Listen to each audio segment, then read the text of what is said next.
আছে, টমেটো আছে, আলু আছে। ও হ্যালো, আমি তিতলি। আচ্ছা, তোমাদের মধ্যে কারা কারা বলো তো হস্টেলে পড়ছো বা এর আগে পড়েছো? সবাই কিন্তু একটা বিষয় আমার সাথে একমত হবে, হস্টেলে যাব বলে এক্সাইটেড তো আমরা সবাই থাকি, মানে আমি তো খুব ছিলাম, বাট কিছুদিনের মধ্যে এই রিয়ালিটি চেক লেগে যায়। দাঁত থাকতে দাঁতের মর্ম না বোঝা প্রত্যেকটা স্টুডেন্ট মাসির হাতের ওই ট্যাকট্যাকে ডাল, হলুদের মধ্যে সাঁতার কাটছে 2-3টে চিকেন, সেগুলো খেয়ে সবাই কিন্তু মাকে একবার হলেও মিস করে। তোমরা এই মুহূর্তে কারা কারা বাড়ির বাইরে আছো বলো তো? হয়তো কোনো হস্টেলে বা পিজিতে থাকো, চাকরির সূত্রেই হোক বা পড়াশোনার জন্যই। কোথা থেকে আমার ভিডিও দেখছো সেটা কমেন্ট করে অবশ্যই জানিও। এইখানে আমি 700 গ্রাম চিকেন নিয়েছি, যার মধ্যে প্রথমেই দিলাম হলুদ গুঁড়ো, কাশ্মীরি রেড চিলি পাউডার, জিরা গুঁড়ো, পরিমাণ মতন টক দই ফেটিয়ে নিয়ে আর স্বাদ মতন নুন। হ্যাঁ, সর্ষের তেলটা কিন্তু একেবারেই অপশনাল। সব কিছুকে ভালো করে মেখে চিকেনটাকে 1 ঘন্টা ম্যারিনেট হতে রাখবো। তা হঠাৎ করে এই হস্টেল লাইফের গল্প আজকে কেন করছি? কারণ কি, মাকে যতই মিস করো মায়ের কাছে যেতে তো পারবে না। অ্যাটলিস্ট এক্সাম শেষ না হওয়া অবধি কোনটা পারবে সেটা হচ্ছে খুব ইজিলি এই স্টেপস গুলো ফলো করে দারুণ একটা রান্না বানাতে পারবে আর মাসির ওই বাজে খাবারগুলোর হাত থেকে ছুটকারা পেতে পারবে। তোমরা প্লিজ এটা শুনে আমার উপর হেসো না। আমি এত বড় হয়েছি, টুকটাক রান্নাও তোমাদের আগে ট্রাই করে দেখিয়েছি, কিন্তু বটি ব্যবহার করতে আমি এখনো পারি না।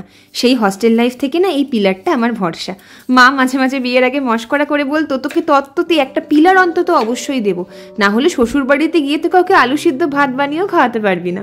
রসুন জলে ভিজিয়ে রাখার পর ছাড়ানোটা জাস্ট সুপার ইজি। তোমরা অনেকেই হয়তো এই ট্রিকটা জানতে, বাট যারা জানতে না অবশ্যই কিন্তু নেক্সট টাইম ট্রাই করো। এত সফট হয়ে যায় না, খুব ইজিলি ছেড়ে যায়।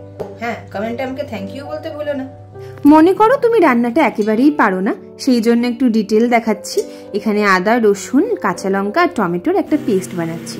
না না না, রান্না না জানা কোনো অপরাধ বোধ একেবারেই নয়, শিখে নিলেই হলো। হাতি ঘোড়া মারা কোনো রকেট সায়েন্স তো নয়। তেলের মধ্যে প্রথমে গোটা মশলা ফোড়ন দিলাম। নিয়েছি ধনে, জিরা, গরম মশলা আর একটুখানি জোয়ান। ওটা কিন্তু ডাইজেশনেও ভালো হয় আর স্বাদটাও একটু অন্যরকম হয়।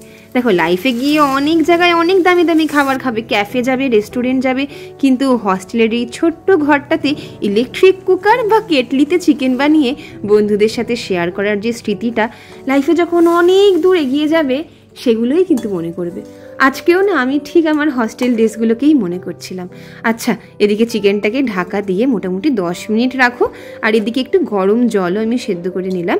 দেখো, বেশ সুন্দর কিন্তু তেলটা ছেড়ে উঠেছে। ভালো মতন এটাকে এবার একটু কষিয়ে নিচ্ছি।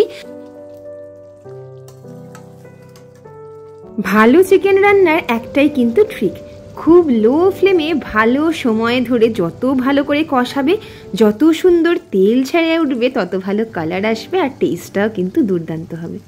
তোমরা কারা কারা বলো তো বাড়িতে থাকলে মা যখন সানডেতে চিকেন কষায় সবাই একবার হলেও বলো, ও মা 1 পিস কষা চিকেন দাও তো? সত্যি, আমরা যখন বড় হয়ে যাই ছোটবেলার এই ছোট ছোট স্মৃতিগুলো কিন্তু খুব মনে পড়ে। নেক্সট তোমরা চিকেনের কোন রেসিপিটা দেখতে চাও অবশ্যই কমেন্ট করো, তোমাদের নাম মেনশন করে আমি আপলোড করব এর পরের দিন। তাহলে নেক্সট চিকেনটা কবে ট্রাই করছো? হস্টেলের বন্ধুদের জন্য, নাকি মা বাবা, নাকি কোনো স্পেশাল পার্সন? যাই হোক, তারপরে একটু গরম মশলা ছড়িয়ে দিয়ে গরম ভাতে টপ করে খেয়েও কেমন লাগলো জানিও।